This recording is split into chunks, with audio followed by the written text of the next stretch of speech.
This is an emergency commentary magazine podcast. We are recording this podcast on Sunday morning, June 22nd at 7:30 a.m. Eastern Time to discuss last night's American raid on Iran's nuclear sites. I guess we'd call it a raid. We could call it a single day action. We'll discuss how we should characterize it. And by we, I mean Executive Editor Abe Greenwald. Hi, Abe. Hi, John. Social commentary columnist Christine Rosen. Hi, Christine. Hi, John. Washington commentary columnist Matthew Cannetti. Hi, Matt. Hi, John. And joining us this morning, commentary contributing editor Puba at the Foundation for Defense of Democracies and one of the leading voices on the Iranian threat to Israel and to the world over the past 20 years, Jonathan Schanzer. Hi, John. Hi, John. So Schanzer has not slept. I haven't slept much. Maybe you guys have also not slept much. Jonathan, let me turn to you because you have, as we say, at least as we're speaking new information. God knows when people will be listening to this. So by the time they listen to this, they may know some of your new information following last night's strikes on Natanz, Fordow, and Isfahan. But please take the floor. Sure. All right. So we'll go technical and then we'll go strategic. And these are conversations that I've been having this morning with friends in Israel. The technicals, and I am not a technical guy, so pardon my ignorance as I try to dumb this down to at least something that I can understand and others. But what we understand right now is that Fordow has been hit with multiple MOPs, right? I mean, massive ordnance penetrators that have destroyed very likely the entire facility. There is still what we call a BDA, the battle damage assessment, that needs to be released. And there may be several of these over the course of today as they pull together whatever intelligence they can to try to figure out exactly what was destroyed. Did they get to the, to the bottom and implode the entire facility that was underground with all of those centrifuges that were spinning? So that, I think, is sort of question one. And we should get answers soon. Then you have Natanz, and that's interesting because there is this, it's called Salahin. This is a secret facility that was being built. It was also like 100 meters below ground. There's a question of whether the Israelis, can assess, or whether the United States can assess what happened there. And then there is Isfahan. And Isfahan people are asking about because that's where the roughly 400 kilos of enriched uranium has been stored. Is it entombed? Is it just now impossible to get at? And that's another question, right? But these are all the things that folks are grappling with. Now, from there are questions about what the Iranian response will be. And of course, we're watching bluster from the regime because, well, it's the regime and bluster is what they do. But they have effectively three choices in front of them, and I think they're worth briefly unpacking. One, which I think is highly unlikely, is full surrender, capitulation. And I think it would be the healthiest for this regime to do that. I don't see it happening because I'm not sure that you can be the Islamic Republic of Iran and be calling for death to America and death to Israel as key pillars of your regime, and then capitulate to America and Israel after getting shellacked for 9 days straight, capped off with these attacks last night by the United States that really were a crippling blow to the nuclear program, no matter what has survived from it. And don't forget, the Israelis still have total, complete air superiority. And after they started attacking Israel last night, Israel is attacking back. And the Iranians have nothing to say about it. They cannot respond in any real way. So the Israelis aren't even looking to pick apart nuclear targets anymore. This is just full on hunting and destroying rockets, launchers, and other military capabilities that the regime had. So that's one. Then the other is, so let's call that scenario one. Scenario three, I'll jump to that one, is the Iranians decide that they're going to respond There's multiple ways they can do it. I mean, we've already seen that they fired off a significant salvo of ballistic missiles last night, and they may try to do that more, right, to draw Israel into something like, we would call the war of attrition of sorts. But really, it's two timelines: the Israelis hunting for those ballistic missiles and launchers, and the Iranians trying to impose as much pain on Israel as possible. They could try to, sort of launch dozens or even hundreds of missiles at Ben Gurion Airport, at Tel Aviv, at Dimona, for example, and they could try to do one, sort of one last stand, or they could try to attack American bases, or they could try to launch terror attacks, asymmetric sleeper cell type things here in the United States or abroad.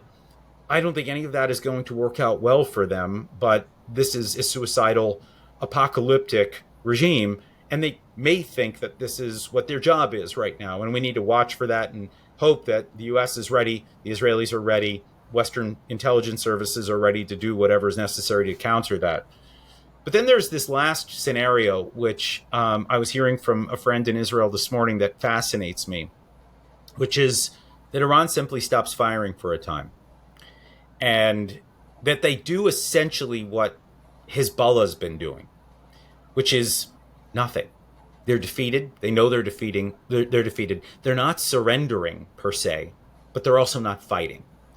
And there is a possibility that that happens, that we just sort of reach a plateau in this war, and the Israelis attack occasionally when they see threats, and that eventually we arrive at some kind of new understanding in the Middle East. But let me just cap this off by saying an unbelievable historic night.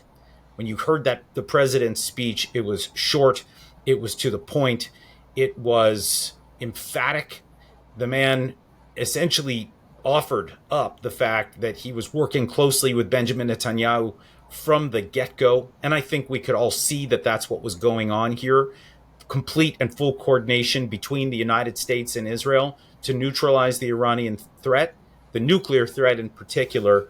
We still have a little bit of work to do here right now, maybe a lot, as it relates to those conventional threats that Iran poses. But I think so much of this right now hinges on how suicidal the Islamic Republic wants to be. That's an amazing summary, and I want to turn. Hey, go ahead. Sorry.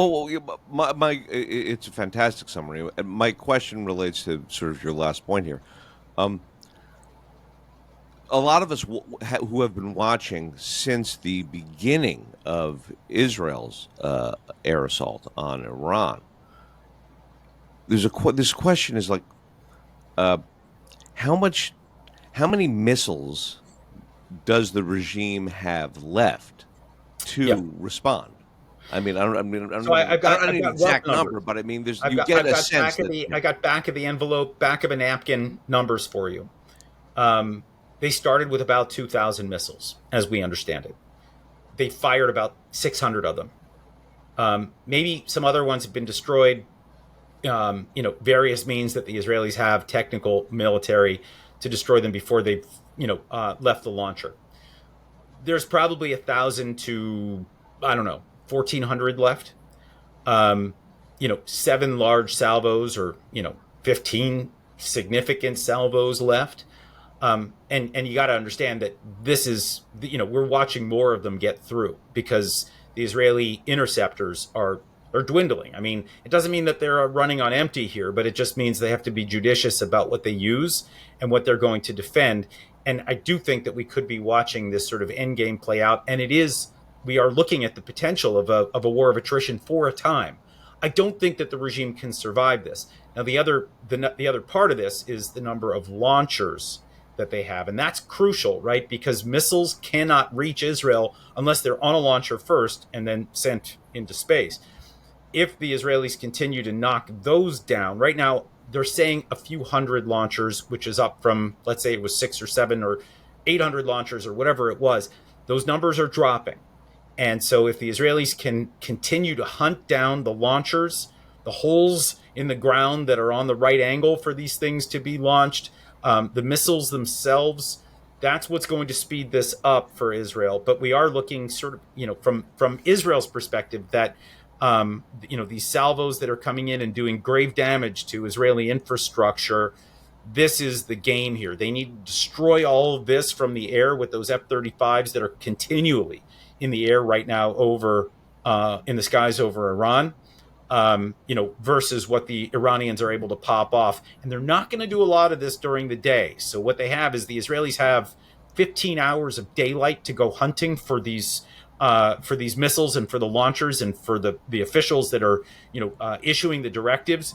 They're doing all that, and then what you have is something like 8 or 10 hours at night where it's dark and the Iranians are able to pull out their missiles and launch them. There have been some volleys during the day, but there are not many of them right now because the Israelis have a much better visual and they're able to respond quickly when they see these missiles potentially about to be launched.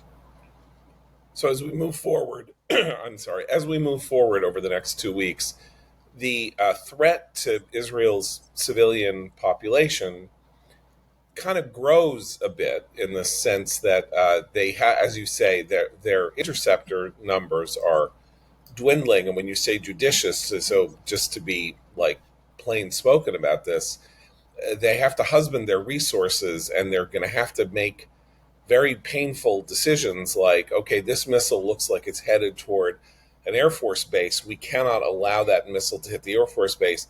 But then there's missile number 2, and it's headed for Haifa. And we may have to let that missile hit Haifa, which is not a military target, and do what damage it's going to do because we need to maintain full operational capabilities. So there are these Hobson's choices that Israel's going to have to make. And the Israeli population is basically going to be living in and around those shelters for the time being, unless the two more Pacific scenarios you lay out, which are either that Iran just simply stops firing or Iran surrenders. If one of those two happens, then Israeli life can return to normal. But until we move off this moment, or Israel so degrades Iran's response capacity that it will be able to use the interceptors it has to deal with the missiles that are fired, if they can nail launchers and nail sites.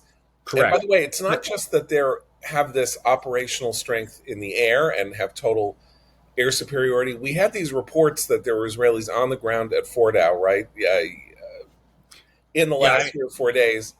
We don't know what they were doing, but when you say they're going to do a damage assessment, Israelis are going to be on the ground or on the site doing the damage assessment. They're not just we're not going to have boots on the ground. Yeah, look, I don't know how they plan on doing these assessments. Yeah. But one thing I do want to note is it's not just the Arrow interceptors that are protecting the skies over Israel right now. There are THAAD interceptors, and there may be other assets that have been deployed to the region. As I understand it, there's some Western countries that have also sent vessels to the region, and they may be able to help defend the skies over Israel. Although I have to say, the Arrow system that the Israelis have been using, the anti-ballistic missile system, I got to tell you, every Western country is going to want a piece of this by the time this war ends, because their rate of interception has been superior by far. And right. That, as I understand it, has been like 60, 70%, and the Israelis are at like 90+%, and that is remarkable. And this is something that we didn't even see until this war began after October 7th. Their first intercept was, they were supposed to be in Alaska testing a couple of months after October 7th, and they had to just use it in real time, and it has just been defying all expectations. But they have, right now I think you're going to start to see the Israelis rely more on the West for those intercepts, and it's a lot of money. But I got to tell you, that's not, for me right now, I think the Israelis are going to be able to endure this. I was telling you guys before we went on, I just spent the last week in Israel in shelters. It's brutal, but the defiance that I've seen from the Israeli people, it is, it's mind-blowing. They're just like, come at me, bro. Like, we're ready. Go ahead. Keep going. Keep firing, because we have air superiority and we're going to win. And we know we're going to win, so we're willing to take the damage. Okay, and this is you've gone somewhere that I want to go. Let's broaden this conversation out. You just said The Israelis believe we are going to win.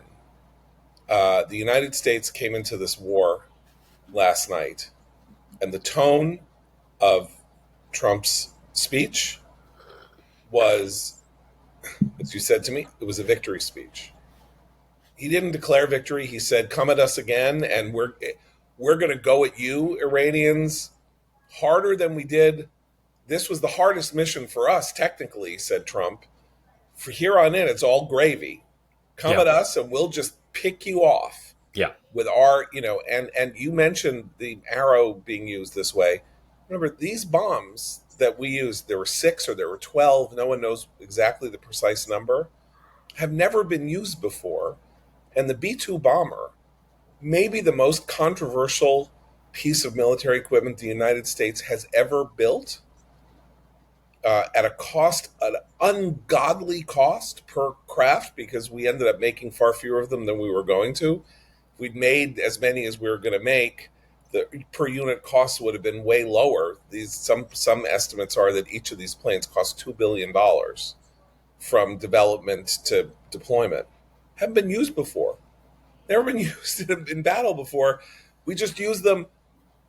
They flew 37 hours in the air from Whitman Air Force Base. They took out these sites and they flew home in time for breakfast. Again, a complete vindication of an American strategic vision of what you could do if you made these bunker buster bombs and you put them on B-2s and you had to use them. What would you use them for? Yeah. This is what you would use them for, to take out a nuclear threat before it manifests itself. We got to call it Whiteman. I think it's Whiteman. Is it Whiteman? Did It's I say Whiteman. Oh, okay.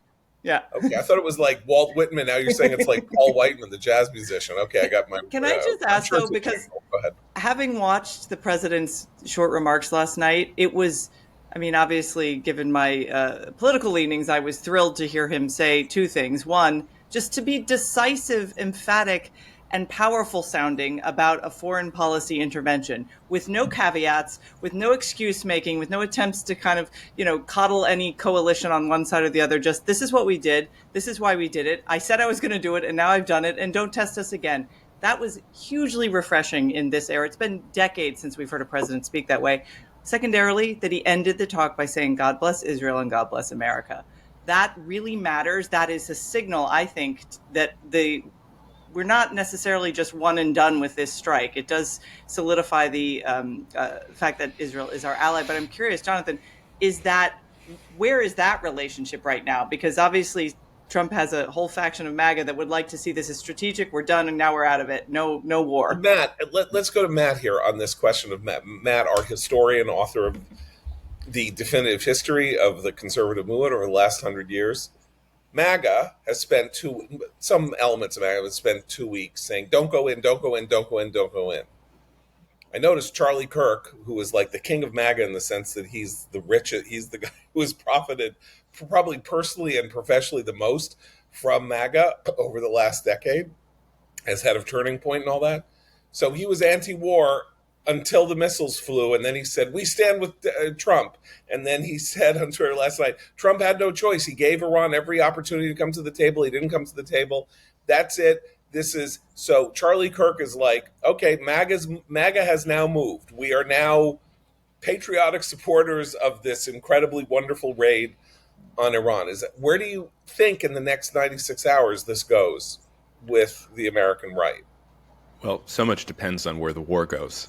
And I don't think this is over. So I really don't know how people will respond to whatever happens next. But I can say this. I think we have to separate the isolationists who were non-interventionist restrainers prior to Trump from the coalition that came into being because of Trump. And so the Rand Pauls and the Thomas Masseys of the world, they're going to be against this intervention. They're going to be arguing for a congressional authorization of military force. They're going to highlight any downside that follows from the strike. And they'll do that long after Trump leaves the stage. And then there's the Charlie Kirk types who is, he's a creature of MAGA. Charlie Kirk's extremely influential. And I say that not to, insult him or anything, but his rise coincided with the rise of Trump. And he, I think, actually speaks for many more members of the coalition when he says, look, we don't want to get involved overseas. That's a general feeling in America first. But we also trust Trump more importantly. We know that Trump has always said that Iran cannot have a nuclear weapon. And here he's done it. He's ensured that path is closed for a long time. And so they'll tend to back him. And so we'll see that in the Congress as well. Mike Johnson, John Thune, Dave McCormick, Tom Cotton from the Senate side, the others in the House supporting Donald Trump, supporting Israel. But then you have some dissenting voices like Massey, but they're really, you can count them on a single hand. And even Marjorie Taylor Greene, who was, I think, the most vocal member of Congress who wasn't a kind of pre-Trump isolationist against intervention. She said, well, now's the time for peace. I hope Iran makes the right decision, and so on and so forth. Can I just say, I mean, I really have been struck by, well, a few things, but this has really jumped out at me as I've watched the kind of MAGA types respond in real time to these attacks. It's just so unbelievably obvious now. We don't have a doctrine. We don't have a foreign policy. We have Donald Trump's whims, which in this case, I'm great with, right? I mean, I think that he's done exactly the right thing. But, I mean, Trump is sort of a Rorschach test for all of these influencers and these pundits, right? They see in him what they believe this movement is supposed to be. And he continues to make it what he wants it to be as we go on. Now, I think that the test right now, at least in my view, is what kind of damage does the U.S. sustain, and how do we handle that if we are hit, right? There will be those who scream about how this is, exactly what they knew that was going to happen if we're hit with some kind of asymmetric attack here in the United States, or our bases or our allies get hit and we get drawn in a little bit more. But I want to just stress here that even if the United States is hit with a terrorist attack in continental United States, in CONUS, or if our allies are hit abroad, or if oil installations are hit, it doesn't mean that we're going down the path of the war on terror after 9/11, and we don't have to overreact. I mean, I think that what we need to understand here is that people are already warning that we shouldn't overreact and that we shouldn't go all in just because they respond or do something that we're not happy with, right? We can still be judicious with American power, even if Iran decides to escalate. And we can do this in a way that feels consistent with wherever the center of MAGA is. And I'm okay with that. I think that this is not sort of all or nothing. It's not binary, right? There are degrees in which we can respond if things escalate in a certain direction. And I think that maybe, just maybe, that MAGA world is coming to grips with that a couple of hours after Trump's unbelievable announcement. Well, I don't think Tucker Carlson will ever come to grips with that. And I think there are other influencers who won't come to grips with that. And that's maybe fine, Steve because you know Bannon what? They're will. Influencers at the end of the day. I think that's the main point here, is that the influencers are not that influential. Yeah. And certainly not that influential over Trump, who knows his own mind. But I wouldn't call it a whim. I think what we've seen from Trump has been pretty consistent. I talked about the opposition to an Iranian nuke. But also think about how he uses force. I mean, this was the same case in his first term. He got very angry when Assad used chemical weapons, and so he bombed the air bases there in Syria. He didn't do anything more. Assad didn't use chemical weapons another time. Then Trump bombed them again. Then, of course, he was very restrained, I think too restrained in responding to Iran in his first term, when Iran downed our drone, when Iran attacked the Saudi oil field. But when Iran-backed militias killed our contractors in Iraq, he took out Soleimani. And Iran kind of went into, it launched a volley, it injured some troops, but then it kind of went quiet for the rest of Trump's term. So I think he uses a decisive, overwhelming force to escalate, to de-escalate. That's consistent. And so what he's looking here is, okay, I gave you 60 days. Then I told you, okay, you can have a few more days with that so-called 2-week extension, which may have been just cover for us getting everything in position. But look, the Iranians met with the Europeans, and apparently Witkoff had been communicating with Araghchi, the foreign minister of Iran. So they had a moment where they could have said, you know what, we're scared of Trump, we're going to give it up. And they didn't. So what does he do? He takes out these 3 sites. And now they have another opportunity. And if they do respond, then I think we go to either the Karg facility, we take out the energy sector in Iran. Trump probably will be reluctant to do that because he is worried about the economic consequences for us. Meaning higher oil price. Meaning higher oil prices over globally, right? Yeah. And then then there's the other target, which I also think he's seriously considering, and that is decapitating the regime. And just, we know those neighborhoods in Tehran. I don't think they would exist if Iran kills Americans in the next few days. But Matt, I got to say, and I absolutely agree with everything you said right up until that last point. I think the Israelis are probably more inclined to consider regime change, decapitation. It is just it's on a word, obviously. It's a dirty phrase in American political circles now, that we don't do regime change, right? Because, in everybody's mind, it means boots on the ground, it means democracy building and all of that. I don't think that's what it means for Trump. When I say decapitation, I think he kills the president of Iran, or he kills the latest head of the IRGC. I don't know if he'll kill the Ayatollah, but it's not necessarily regime change. It's just like, who's the top guy? Okay, he's not here anymore. No. I think this is an important, in the escalate to de-escalate model. Trump says, you harm one hair on an American head, we're going at the highest value target that we can hit as response. Like, I think that was the clear tone of Trump's remark, which is, you so much as blink in our direction, I have my finger on a trigger. And it's so much easier now than it was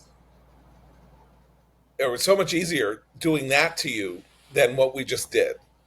Again, remember, using weaponry that has never been used before in war is a risky thing to do. Bombs could not go off. Something could happen with the planes. Everything that's ever been done has been modeled in computer time. It's not like this has ever been executed before. It is a high risk, just like, using a defense system against missiles that's never really been tried is a huge risk. If it had failed, Israel would have been naked before the world in this idea that it was vulnerable to ballistic missile attack. And who knows what could have happened then. So I don't think of this as regime change. What Trump said, Bibi is toying with regime change. He keeps talking to the Iranian people and saying, you can rise up and you have a brighter future and all of that. It's a different thing if Israel does it than if we do it. And I think it's pretty fair to say that while Trump established that he would not allow Iran to get a nuclear weapon, and this was his policy, as we've been saying now for 2 weeks, from the speech coming down the escalator till now, it's also pretty clear he's not a regime change person. Like, he doesn't care who runs Iran.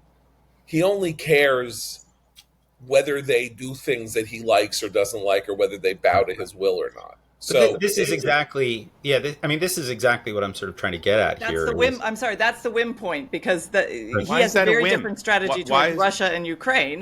There actually is, and Russia has now come out, criticizing this attack, saying that, I just feel like the whim point I took is, I agree with that point, because that's in fact why MAGA is constantly in disarray. It's all selective. Well, in this case with Iran, I'm consistent, I'm doing this, I'm saying this, that's all great. With Russia and Ukraine, totally different set of circumstances. He's going to go a different direction. He's going to have this relationship with Putin. So I think that's where the confusion. There's no doctrine, and that can be its own pursuit of foreign policy, and I think it has been for Trump. But it can be confusing and inconsistent. I think it proves the point. If the Ayatollah said, "Hey, I want to work with you. I'm going to be nice," then Trump's going to say, fine, I don't care. Well, I'll be nice to you.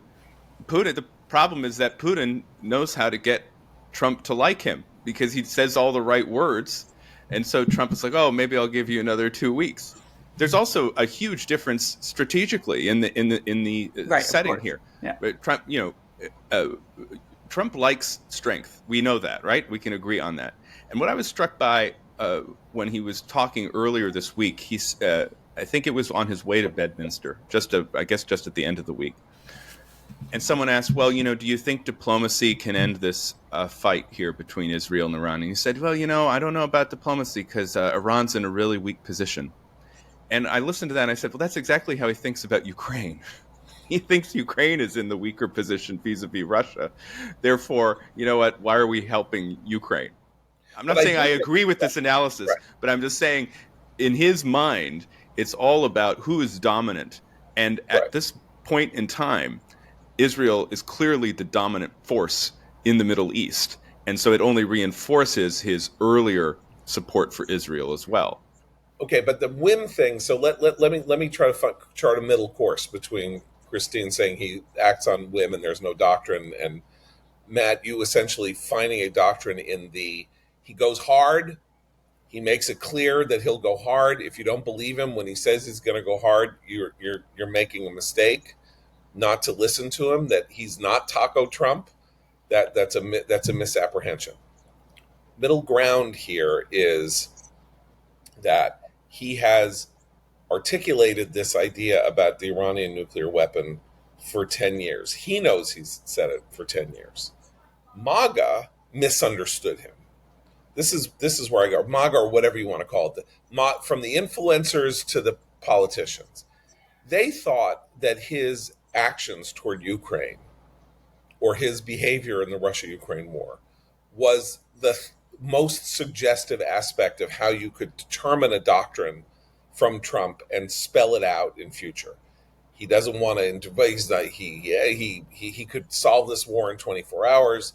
But in fact, they misunderstood that Ukraine is its own special circumstance, and he doesn't look at these things as we would say synthetic. Like, he is not looking to synthesize American foreign policy. He goes case by case. It's like the trade deals. He'll make any trade deal with anybody that's different from the trade deal that he made with somebody else. That's not how international trade is supposed to work. And, it's supposed to, you're supposed to set rules of the road that everybody can follow. That's not him. And for better or for worse, it's not him. And everybody, including his fans, wants to discern the thing that makes them say, okay, well, if X happens, then I know Trump will say Y. And he resists any effort to spell out how he feels. By which I mean, let's go to Ukraine just for a second here. He thinks Ukraine's weak and he wants to side with the strong horse or whatever. But let's just say out of nowhere, Europe raised $5 trillion and gave it to Ukraine to win the war. I don't think he would be opposed to that. I don't think he would try to interpose the United States between Russia and Ukraine. He just doesn't want to do it. He thinks it would be foolish for America to do it. He likes however he feels. But this goes both ways. He doesn't want to move in. Yeah. But if Germany moved in, right. And here's how to build on that. Because he doesn't see Ukraine as our problem. And MAGA thought he wouldn't see Iran as America's problem. But he's always seen Iran as America's problem. That's because Iran is America's problem. And he laid it out in his speech last night. He talked about how Iran is responsible for the death and the bodily injury to so many of our troops in Iraq during our time there. He talked about the death to America, the hostages coming from the Communist revolution in 1979. And he talked about the potential threat of this fanatical regime obtaining apocalyptic weaponry. And so when you hear Steve Bannon scream and yell at Bibi Netanyahu for dragging us into the war, it's completely wrong. This is our fight. This is our goal of American foreign policy since George W. Bush and the revealing of the Iranian nuclear program, that we would not allow Iran to get a nuclear weapon. All these other presidents have talked about it. Trump just did it. Yeah. And he made history. And by the way, as we're all talking here, I'm watching on my screen, Pete Hegseth has announced that the Iranian nuclear program is destroyed. Exactly what that means, and is it 100% destroyed or 99% destroyed? I don't know. And we're seeing Donald Trump saying we want Iran on the path to peace, right? And he's warning, don't attack, but he's basically saying, look, we've already done this. The job is finished. Don't push us any further. And I think that's consistent, Matt, with what you're getting at here. But I do think that the confusion, Christine, that you've noted within MAGA, I think they're going to be working through this for a while. It's going to be a process, not an event. See, Bannon yelled at Bibi, right, and said, you're dragging us into war, and then last night said everyone's going to side with Trump now in our movement. Well, they have oppositional defiant disorder with regard to their foreign policy, and they're really struggling with the parent having bombed the nuclear facilities. So, but that's to be. I mean, that's actually not an unhealthy thing for your coalition to be arguing amongst itself about what it should stand for. But these guys are pretty craving. I like the influencer versus influential distinction that Matt made earlier. I think that's important. I love to move on to slightly separate topics, because I think someone I can't remember whether it was Matt or John, brought up the question of whether or not the big move here in America would be Trump needs to go to Congress to get an authorization for continued action. And that seems to be what Democrats who don't say, like Alexandria Ocasio-Cortez, Trump must be impeached for doing this. Mikey Sherrill, who is the gubernatorial candidate in New Jersey, who is a member of Congress, saying he needs to come to us so that we can authorize. This is very important. Separation of powers. Congress needs to be consulted. Blah blah blah blah blah. And of course, there's a whole contingent on the right that has been talking about this honorably, I would say, in the case of, let's say, Andy McCarthy, that the authorization for the use of military force that was put in place after 9/11, which has been the legal justification for our involvement for the last almost quarter century in the efforts that we make to contest radical regimes and terror and things like that. Still extant. AUMA is there. It hasn't been superseded, hasn't been voted out, nothing like that. And there are people who, as I say, honorably, Charlie Cook, Andy McCarthy, who say it's not appropriate at this moment. We need to revise it, and Congress needs to reassert its role in military action in the United States. But for the most part, if Democrats are saying it, their disingenuousness is so spectacular as to be mind-blowing. Did we go to Congress when we went into Libya under Obama? Was the drone warfare that Obama launched at individual terrorist targets that took out more than 1,000 people, including an American citizen on foreign soil?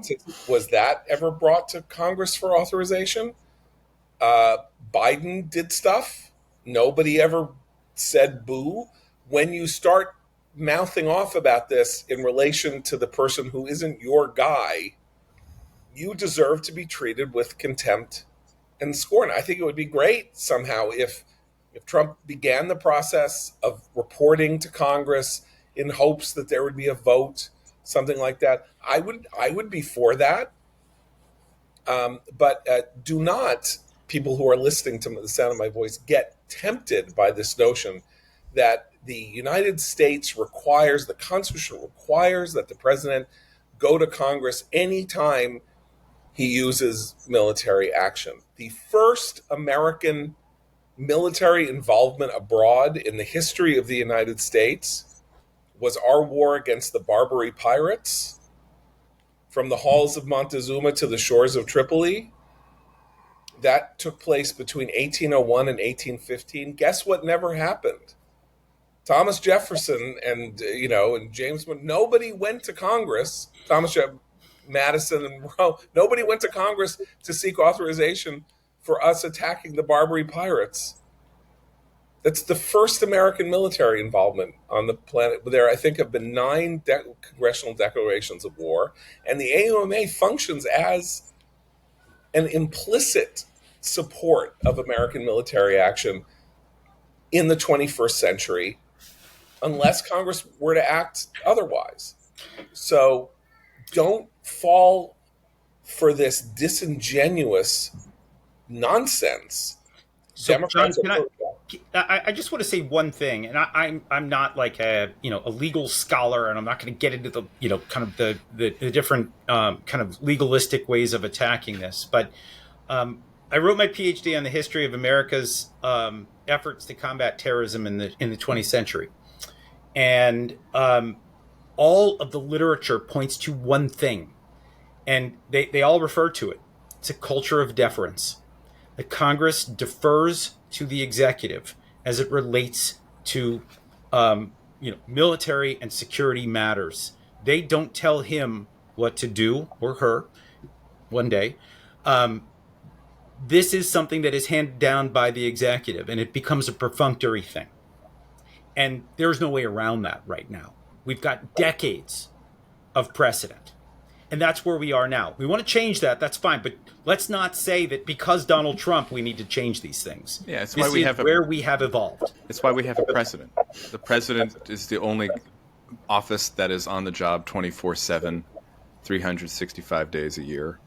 It's the commander-in-chief. The reason they wrote the job as they did, the founders of the United States, was to have someone who can act in emergency and ready circumstances and not wait as Congress deliberates. Congress is there to deliberate. And this is why I think it's important to distinguish between declarations of war, usually aimed at overturning a government or invading another country with our forces, and the foreign policy of a raid, which is what this is, and which much of American foreign policy has been. You have the decisive application of force. Now, since the 20th century, that's been through our incredible air power or our naval power, but sometimes it involves commando raids, like the raid that killed Osama bin Laden. There was no, I guess you could say that was covered under the original AUMF for the war on terror, but nonetheless, we violated Pakistan's sovereignty, and Obama just did it, right? Over the objections of Joe Biden, I should point out. So I think this falls into the category. Trump saw that this was an opportunity that had to be seized, and he took it. And so these calls will get for another, authorization or congressional oversight will get a lot of attention, but I don't think they're going to go very far. And Jonathan, since you wrote your PhD on this subject, I now learn. I mean, Congress didn't authorize Reagan's bombings of Libya or the tanker war against Iran, right? We just did it. No. Yeah, I mean, I actually, those were not the sorts of things that I looked at. It was more about, counterterrorism raids and things like this. Oh, I see. There is literally nothing, right, that Congress is going to do. And by the way, way better. I mean, right? I mean, I've learned this from all the different recommendations that we've provided to Congress over the years in congressional testimony from our organization. You're a weapon of mass discussion. I mean, they all sit around and they talk about these things, but they don't actually do anything because they can't agree on the color of hummus most days, right? And it's gotten worse over the years.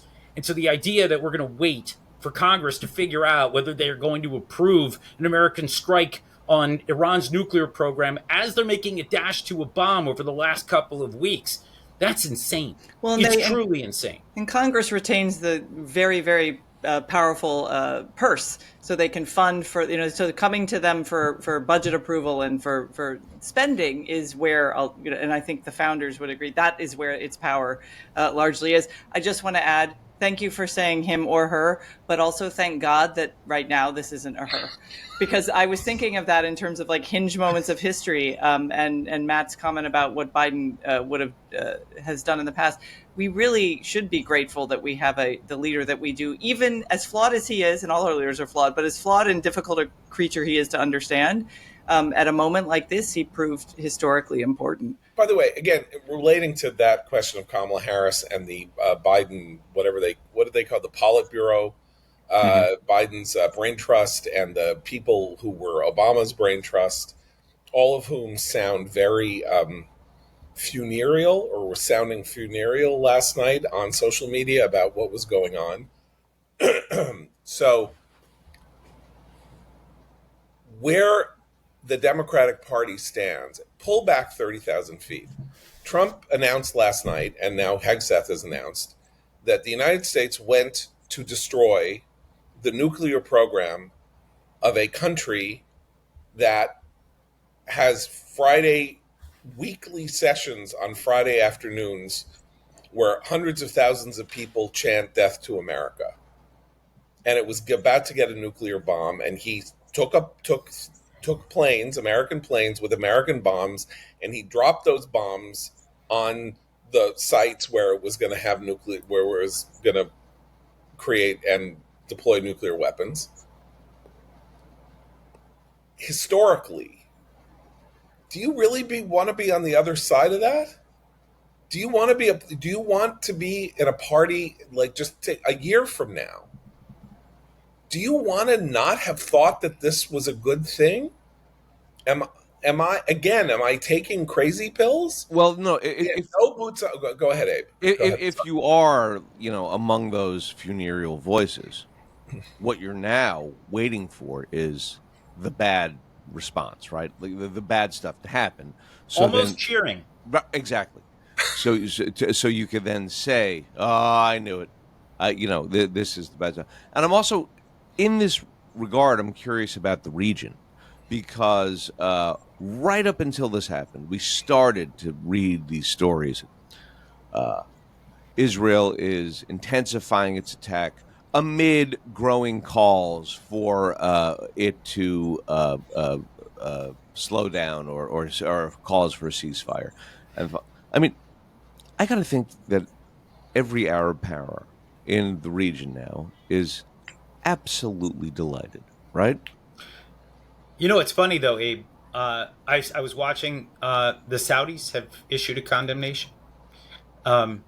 Profiles encourage these countries or not. Right. They're fearing right now a possible backlash, and so the lip service continues of de-escalation and calls for peace, and I think they're going to continue to do that until it's clear that there's no threat.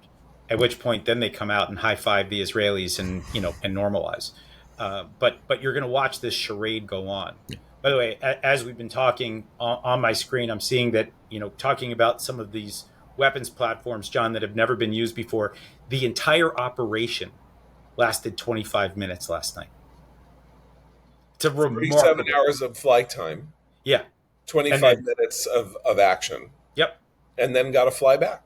Yeah. I mean, so getting back, driving to Philadelphia for just the cheesesteak and turning around and going home. It's like Stripes, right? We go in, boom, we get them out. It's like going to Wisconsin, as Bill Murray says when he says they have to cross into Czechoslovakia to save their friends who have been taken prisoner in a communist country. They're going to drive in an RV and rescue them. It's like going to Wisconsin. So just want to think about this in terms of the American mission. Trump has now taken the anti-interventionist, isolationist part of his party implicitly to the woodshed and said, no, I'm not a restrainer. Like, I am something else. I'm not part of this doctrine that you guys are trying to create. I'm something else. Don't try to put me in a box. I'll do what I have to do. This is what I decided to do. The Democratic Party is, we're not Trump. Trump does it. Trump says it's day. We say it's night. Trump says he's doing this to, help American security and save Israel. What he's doing is terrible. I do think that that's a expression of a deep Democratic Party worldview. I don't think that it's just they don't like Trump. I think if Biden had decided to do this in 2023 or 2024, the Democratic Party a lot of it would have lined up and would have aligned with him, but not all, and way more people would have been uncomfortable with the projection of American power in the Democratic coalition than will be the case in the Republican coalition. For one thing, Republicans until 5 minutes ago they may not be interventionists, but they believe in the projection of American power. They're supporters of military spending and the idea that we should be the toughest hombres, in the world. And Democrats don't think that. They're citizens of the world. They believe in international organizations superseding American law and sort of and governing how we Can I act. interject with the point Please. there that I've been wanting to make? So there are two models of nonproliferation. There is the diplomatic model, and then there is the Israeli model. And the diplomatic model has essentially been the Western model since the North Korean nuclear program was unveiled in the 1990s. And that model is we are going to use diplomacy to prevent the acquisition. Diplomacy and bribes, right? Diplomacy and money to prevent the acquisition of weapons of mass destruction. And it failed. And it's failed in North Korea.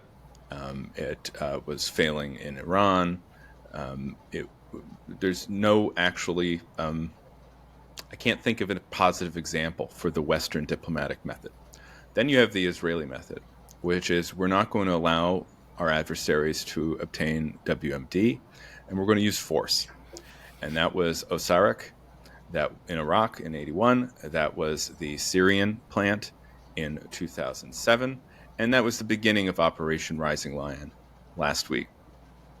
And the only examples of America going with the Israeli model were the Iraq War in 2003, which, no matter what you say about it, Saddam Hussein will never have a nuclear weapon.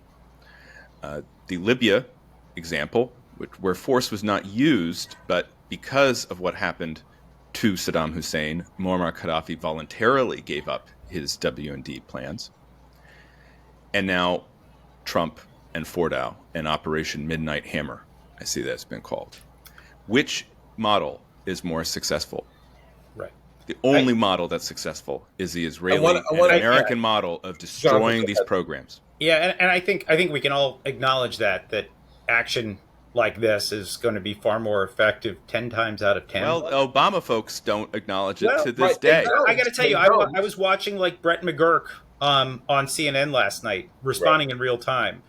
And it was a full acknowledgement that what the Israelis have done and how it set this up for the United States, that this was the way that it should be. Right. And I got to say that was remarkable. And of course, let's admit here that Brett McGurk may not be part and parcel of that whole crew. Yeah. But I also just want to raise one more thing. As we talk about nonproliferation, that's one part of this. But the other part is this rising axis that we've all been wrestling with, right? The MAGA folks, they've been talking a lot about China and great power competition. What I think is remarkable right now is the silence that I've seen from China, from Russia, right? This axis, they're stunned. So it's not just that the United States has thwarted the nuclear program. And we are seeing, by the way, Pete Hegseth and J.D. Vance, they're all saying the same thing, that the nuclear program is gone. But I have to ask right now, what are the knock-on effects, the salubrious effects of this attack? Does it begin to curb the enthusiasm of the revisionists? And that, I think, is a fascinating thing, because if that plays out in a positive way, then I think Israel and the United States will be justified on more than one level. It's not just that they removed that nuclear threat from Iran. Maybe, just maybe, and again, we need to wait and see here, but maybe it begins to roll back this sense of inevitable growth on the part of this axis that we've been trying to contain. So I'd like to, and Abe, maybe you can chime in here. I'd like to sort of separate out these two strands of opposition to American action at the present moment, sort of ideologically. You have the restrainers that we're talking about. The key intellectual figure among the restrainers is Eldridge Colby, who is, I guess, head of policy planning now at the Defense Department. Is that right? Do I have his... Right? He's Undersecretary for Policy. Undersecretary for Policy, okay. So he wrote a book about this. He said, we need to basically pull out of Europe or stop caring much about Europe, focus on the Chinese threat, Although even there, the Chinese threat, if China were actually to move on Taiwan, he's not sure we could do anything about it. That's one strain. That strain is not the liberal collectivist strain. That strain dates back, if you were to take Bridge Colby, seriously, or assume that he was speaking in an American voice that needs to be taken seriously. That strain is the farewell address of George Washington. Beware of entangling alliances. We are a purer, better, more noble place. We do not want to turn into Europe. So we're better, and the world will corrupt us, and we need to stay out.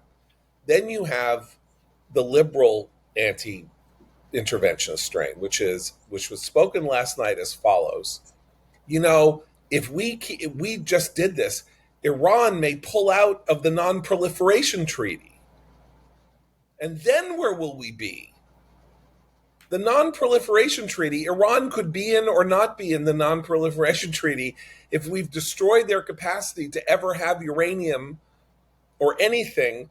They could be in the non-bullshit treaty. The NPT plays no role any longer in the question of Iran's place in the international community or the community. I will sign the NBT, John, any day. Thank you. I'm just saying that that is, America needs to be restrained. That is, international organizations need to restrain America because we're too adventurous, and we do go and do terrible things, and it's not helpful. And international organizations are the way to go. And as Matt said, the history of this is that two incredibly dangerous irredentist nations, North Korea and Iran, have been the most determined in the last 30 years to go nuclear. It's not like we're looking around and we say, oh my God, Argentina's may go nuclear. Or, I don't know, Rwanda may go nuclear. That's not what's been in the cards. So in some sense, I don't like the restrainers. We're a voice against the restrainers, but they don't hate America. And when I hear what these Democrats and people are saying about last night, I'm seeing this. We're just up to no good once again, when in fact we're up to the best possible good. I think we're up to the best possible good on earth. Some of the restrainers hate Israel, even though they don't necessarily hate America. Fair. What I'm wondering about is the left wing version here, the ones who do hate America and say, oh, particularly the activist contingent now. This is a slightly separate question, but they've been a piece of this ever since October 7th. What are they going to do now? Hamas is, this remnant. Iran's nuclear program is destroyed. Hezbollah cannot do anything. What is left for them? Who are they left standing up for now? And will they continue to? I can answer that in one word. And they will simply invoke Palestine. Well, look at AOC greeting Mahmoud Khalil upon his release, right, and escorting him to the press in New York City hours before Trump dropped the bunker busters on the Iranian nuclear program. Right.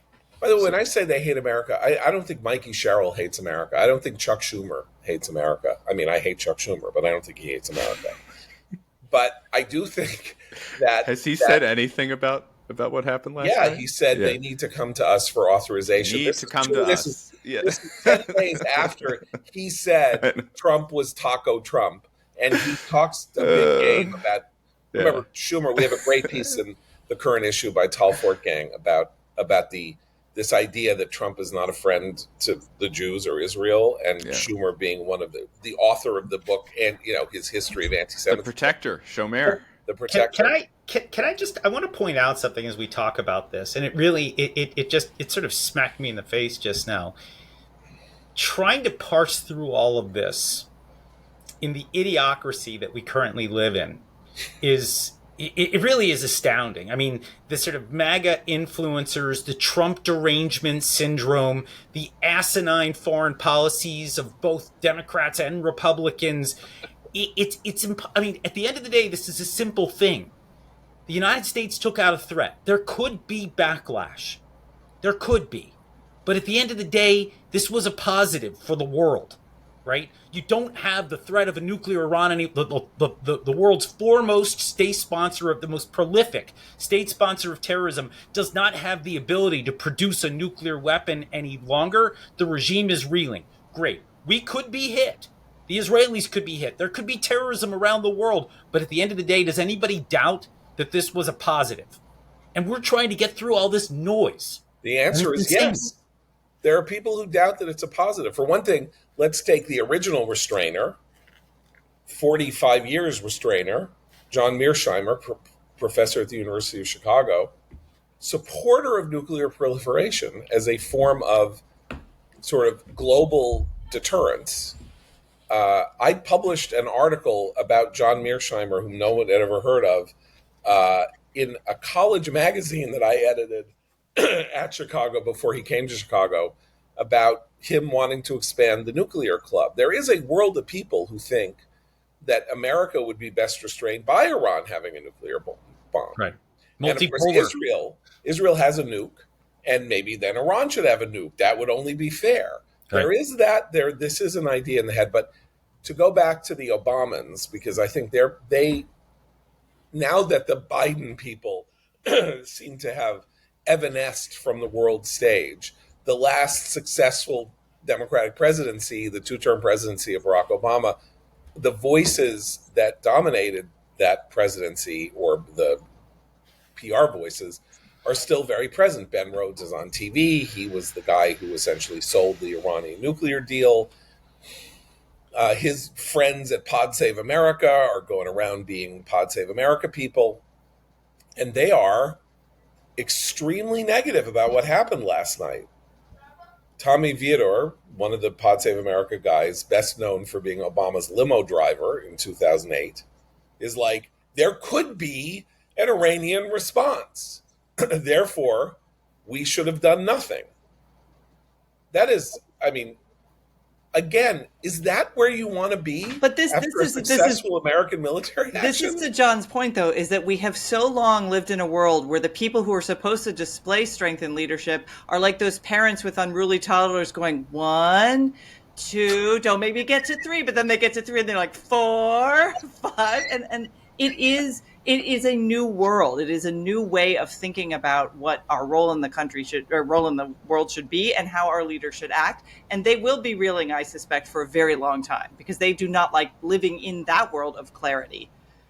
Matt, you have to run, and we're going to continue talking. Okay. So is there anything that you wish to interject that you haven't gotten to say before you...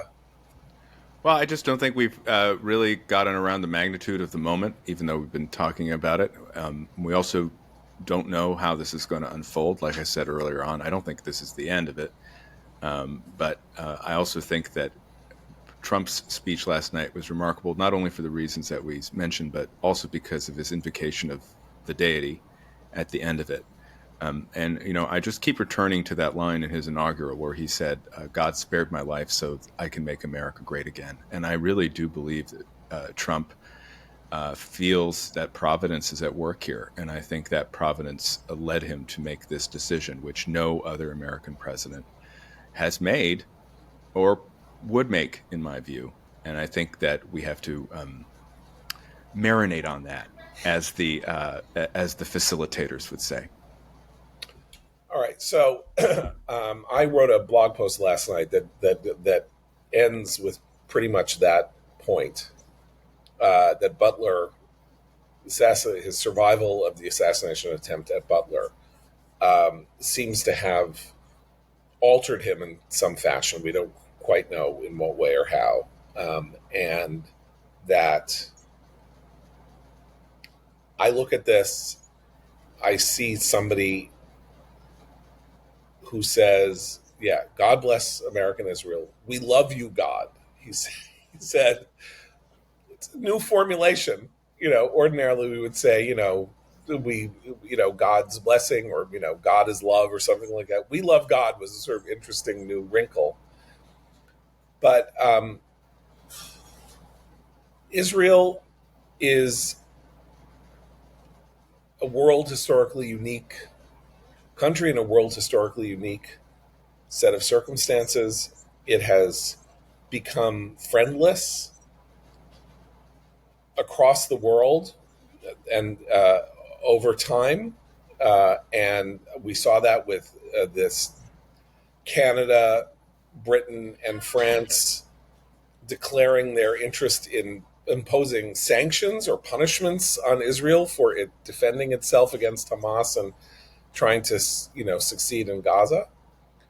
And as one friend, and that's the United States, and people are very puzzled by the fact that the American people and the American polity, despite moves and changes and the way the Democratic Party is going, have remained resolutely supportive of Israel conceptually, as an ally. The polling last week showed very clearly the idea that Israel was completely justified in its own actions to defend itself against Iran's nuclear threat, and increasingly supportive of the idea that the United States should involve itself in ending that threat. Something is going on here that, to my mind, and I can say this, I run a magazine of Jewish affairs and Jewish interests, and I am a believing Jew, and I'm a somewhat observant Jew, and I think there's something transcendent going on here. I genuinely do, and I want to read one thing to you guys that I got last night. I had mentioned the other day that we have a reader named Russell Manis who pointed out, as Amit Segal had pointed out, that Thursday was the 23rd of Sivan, and that in the book of Esther, notably the only book in the Bible that doesn't mention God, which is the story of the first effort to do a genocide against the Jewish people, that the day that the king of Persia, which is present-day Iran, changed his mind and allowed the Jews to defend themselves against his evil vizier was, it says in the book of Esther, the 23rd of Sivan. The 23rd of Sivan was last Thursday. And so there was this kind of jokey, well, maybe we'll strike on Thursday. It's like 3,500 years. I don't even know how many hundred years it is after, theoretically, the book of Esther happened, the Megillah happened.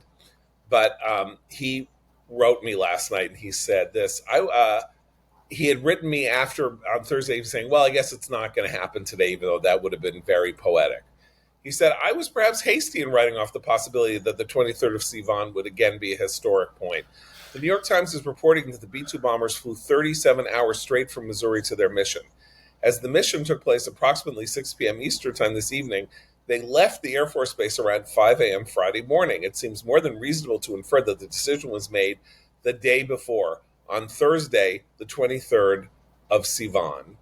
And as he mentioned last night, which was the end of the Sabbath, at the service that concludes the Jewish Sabbath called Havdalah, that that is the one time that we say essentially a prayer from the book of Esther, which does not mention the name of God or God, which is, and the Jews enjoyed light and gladness in the victory over the Persians. In the victory over the Persians. They are Persians. Ahasuerus is the king of Persia, secretly married a Jewish woman he did not know was Jewish. Trump invoked God. Short speech. Ordinarily, I don't think you would invoke God. I mean, you would say, we hope God blesses America and God bless America. But that's not what he did. He basically said, gave thanks to God, said, we love you, God, and said, may God bless America and Israel.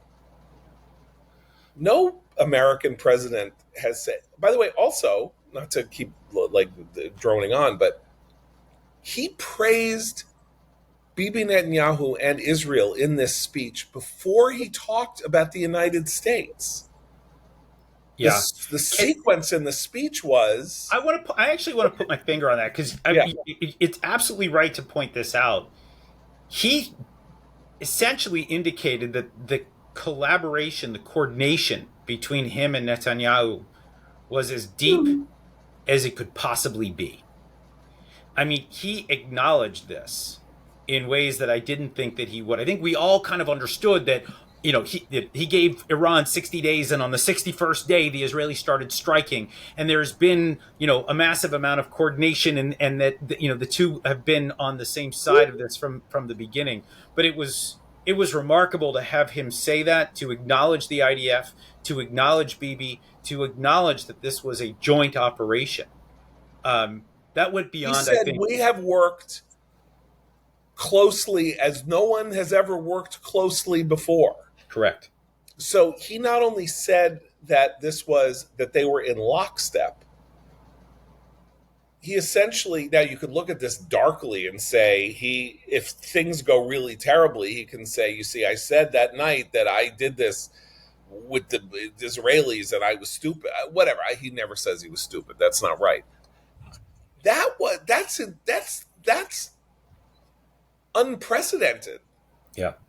Like, we would say, together with our allies, and we're so happy to have worked with our, 53 nations were involved in the war against Saddam Hussein in Kuwait, and without them, we could never have. That's not what happened here. He said, Israel and the United States working together in lockstep with my good friend Benjamin Netanyahu, the most controversial politician in the world, did this amazing thing. Yeah. And now, John, think about what that is going to mean for the Arab states and for the prospect of normalization. And I do need to bring this up here because, look, I don't see them doing this now. We need to get past this sort of danger zone, the question of asymmetric attacks, the question of attacks on bases or oil infrastructure and the like. And these countries are going to stay skittish until they feel safe. But for him to frame it the way that he did, he just showed the Arab world what happens when you go all in on the United States, right? When you realize that we're your best friend and that we have your interests, we will fight for them. And I'll just say, by the way, I'm sure you guys have probably seen this in some way, but reading into all of this and the historic nature and the numbers and the dates and everything else, just remember, Bibi is B2. There's something poetic about that too. That is an interesting point. I, by the way, want to make the case, maybe I'm stupid for making this case and the world shouldn't, it's like I'm going to be like the one who said that, we would be greeted as liberators and people can make fun of it for 20 years. There is a history of believing that that Middle Eastern potentates and their states and their people are going to rise up and punish us or punish Israel for its actions. The Arab Street, this, that, the other thing. And it's way more often than not the dog that didn't bark. That when action is taken, particularly decisive action, destructive action that shows a high degree of sophistication and superiority over in relation to the nations that are Israel's or America's enemies, that the response is shock, paralysis, being mute, and not exactly suing for peace, as you mentioned in the scenario where Iran just doesn't do anything. It basically either plays possum or it just goes into a kind of medically induced coma. I think it's possible that Iran doesn't. The response that we saw last night, which was to fire missiles at Israel, and one of them hit Haifa and was probably pretty destructive. We haven't heard yet how bad the casualty toll is there. and they keep firing them at Israel, and that they will leave America the hell alone. Well, can I? Would you want to go up against Trump after what he did to you last night if you were the mullahs? I have a related question on the street aspect of it. So much, and it relates to the Iranian people and where they are right now. There is, because of social media, this question has been so distorted. There are you can stream through a billion clips showing people saying Iranians saying "Death of Khamenei," and then you can stream through pretty much as many of clips that are being used as evidence of this has consolidated Iranians around the mullahs. Jonathan, what is your sense of this? All right. So, look, the first thing that we all have to understand here is that the Iranian people have been burned so many times by us that even right now, as that nuclear program is destroyed, even as the Israelis have shellacked the regime, and even as they dominate the skies over Iran, you have an Iranian people that are still afraid to come out because they don't trust us anymore. And this is, by the way, this is bipartisan. This is not just Democrat or Republican. It's both. And I think there's also something else that we need to acknowledge. I still believe that the people can rise up. I still believe that the people of Iran are inherently good, pro-West, pro-America, not anti-Israel, not toxic anti-Semites. I actually don't think that the majority of the Iranian people qualify in any way those descriptions. But I do think that we need to be really careful here about what we call for, because we need to be able to put our money where our mouth is, and we've not done that multiple times, and I don't want to go through that again. This has been a nightmare for these people. But then I think there's the other question, which is what happens as the Iranian people try to sort this out on their own if the regime falls?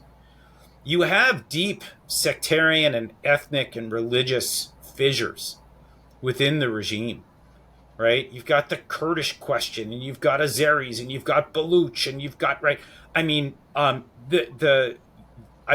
least as I understand it, more than 50% of the country are minorities, and how you create a new polity out of this patchwork is, to me, I think it's a fascinating but also frightening question, because we know what happens when societies collapse. Even when evil governments fall, you still have the risk, as we saw with Iraq. And look, Iraq is not Iran. Afghanistan is not Iran. There's lots of different permutations of how this thing could go. But I just think that this sort of simplistic, hey, we need to get the Iranian people to rise up and it's all going to be okay. Let's take a beat here and understand that we are heading down this same road that we've gone down in the past. It doesn't mean that it's a repeat of what we've done, but each one of these cases, they're sui generis, right? You're going to have different complications that emerge as we talk about new polities being formed. And I am not sanguine right now that everything's going to be great. I think we can try to help, but I don't want to put boots on the ground. I don't want to spend a huge amount of money. I do think that the unknown is probably better than the devil that we know. I think that's probably the case. But man, am I not willing to bet on any one horse right now. Look, I think that's very important. And let's talk about what you mean when you say the devil, the unknown is better than the devil we know. The devil we know was 2 weeks away from going nuclear. The unknown is a future in which Iran needs 20 more years if it wants to get anywhere near back to where it was with making centrifuges and refining uranium after what's happened here. So of course the unknown is better, because we don't really care about regime change in Iran, as you say. If we had, there was a moment in 2009 when Barack Obama, supposedly the person who was going to tilt America away from Israel and toward, the Muslim world could have looked at the uprising that did take place in 2009 in the wake of the stolen election and done something material to help the hundreds of thousands, if not millions, of people who were in the streets hoping that that regime would fall. And he didn't do it, and Trump certainly isn't going to do it. And you know what? The Israelis may say, rise up and, look for a better future to the Iranian people, but that's in Israel's national interest. If Iran descends into civil war, let me just be frank and gross about this. That's to our advantage, and that's to Israel's advantage. Let Iran spend the next generation tending to its own garden. That's not our problem. Our problem is Iran's projection of power beyond its borders, controlling Syria, installing Hezbollah in Lebanon with over 40 years with hundreds of thousands of missiles, activating Hamas, playing the Houthis off against the Saudis. That's our issue with Iran. Yeah. But John, I absolutely understand where you're coming from. I think we should be trying to shoot for a happy medium here. I don't want to welcome a civil war in Iran. I'd like to see stability. I'd like to see some kind of soft landing here. But I also know that we're not going to engineer that. Right. And I don't know who will. I'm not really calling for a civil war. What I mean is you're not. If the issue going forward in Iran is Iran having to deal with the problems of Iran, that is a net positive for the planet Earth. Yeah. And for 45 years or 46 years since the Iranian Revolution, what have the Iranians done? They spent 8 years in a war with Iraq that cost 2 million lives.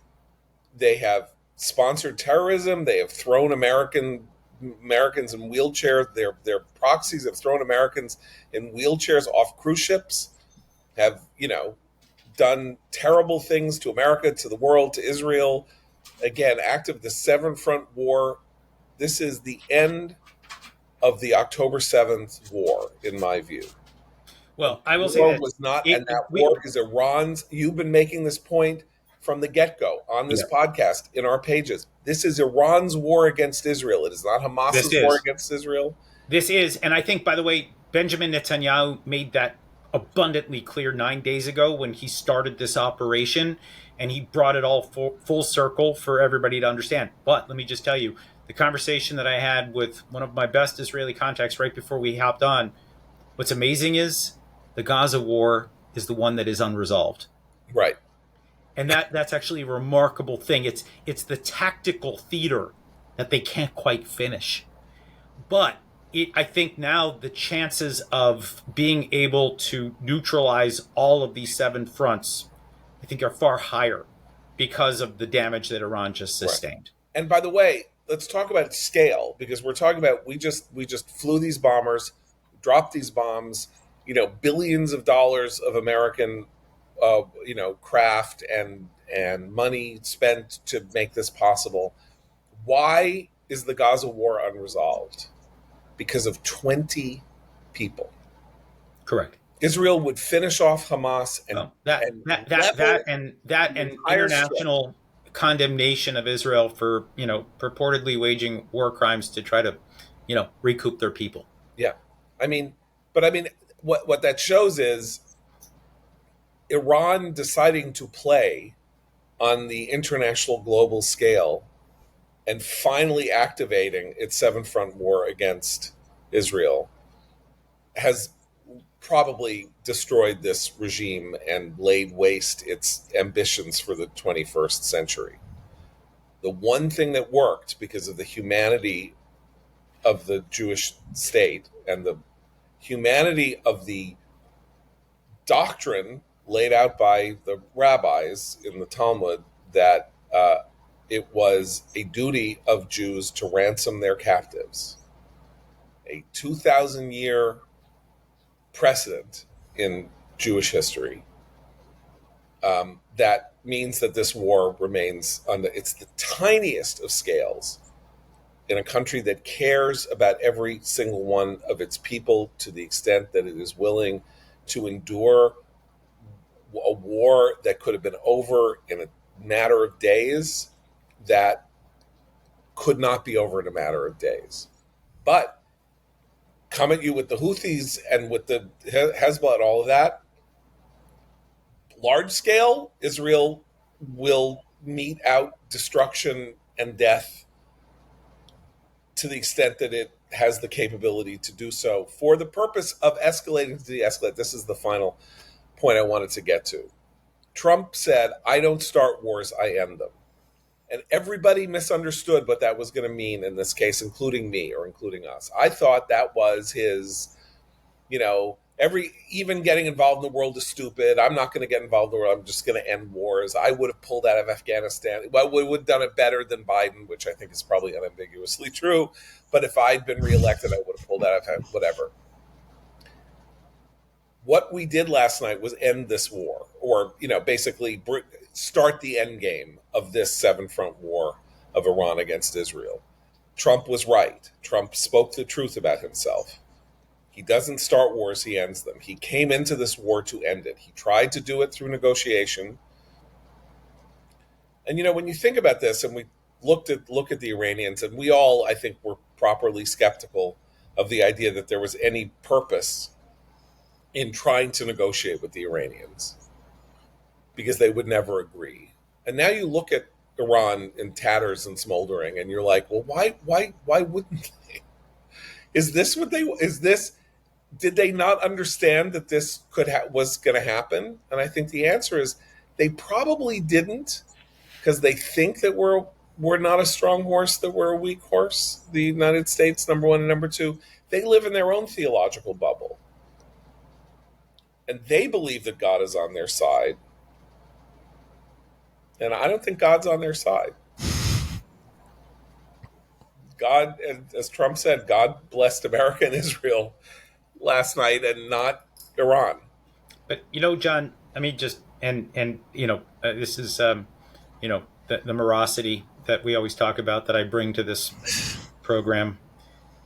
I will say the thing that I worry about right now is that, this is a culture of martyrdom, right? The Islamic Republic, this is what they promote, right? And they've promoted it within Hamas and with Hezbollah and the Houthis, that people die for Allah. And what concerns me right now is, no, God is not smiling on the Iranian regime, but they may see that this is their moment for their last stand, for going out in a blaze of glory, that they may try to, saturate Israel's airspace, try to hit Dimona, try to hit, I don't know. Dimona is where the Israeli nuclear program is located. Correct. People don't know. Right. Or I don't know, the chemical plant in Haifa, or something, to create a mass casualty event to try to destroy Israel as they go down, or to try to do the same somewhere else.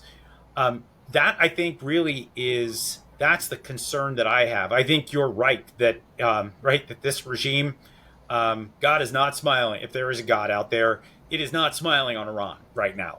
But they are certainly weighing their options, and they are defiant right now. They continue to signal that they are willing to fight until the bitter end.